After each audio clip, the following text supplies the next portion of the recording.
Operaterja Telekom Slovenije in Simobil že prodajata novi BlackBerry Z10. Tu ga imamo na preizkusu. To je prvi od modelov, ki naj bi rešili BlackBerryja poti v pogube. Poglejte, kako se je obnesel. BlackBerry Z10 izgleda podobno kot večina ostalih pametnih mobilnikov z zaslonom na dotik.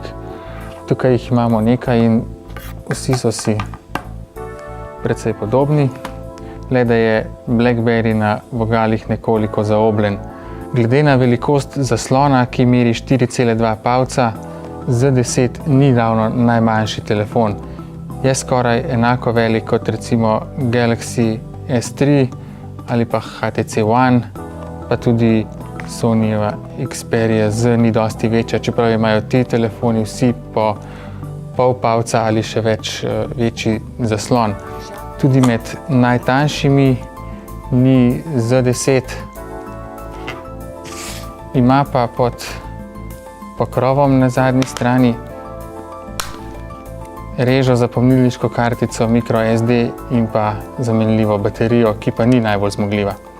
Kljub temu, da bi bil lahko večji, pa je zaslon eno večjih presenečenj BlackBerryja Z10. Pokaže zelo jasno sliko, saj je gostota točk več kot zadostna.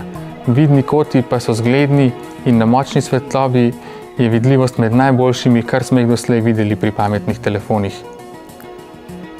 Manj impresivno je fototipalo, ki je nekje v povprečju fotofonov z 8 milijoni točk in tudi njegov uporabniški vmesnik oziroma funkcije so dokaj skromne.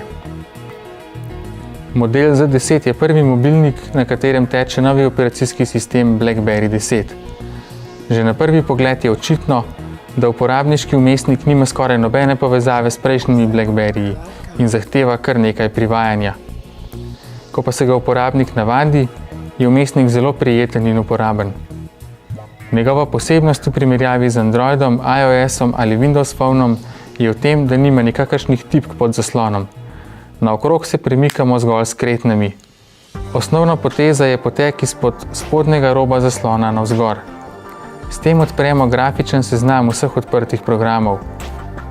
Lahko izberemo enega od njih in skočimo van, lahko jih zapiramo, lahko pa gremo s prstom v levo za seznam aplikacij ali v desno za tako imenovano vozlišče oziroma BlackBerry Hub. Tam vidimo sporočila iz vseh računov, ki smo jih nastavili. Tako e-poštnih kot BlackBerry Messengerja, Twitterja, Facebooka in tako naprej.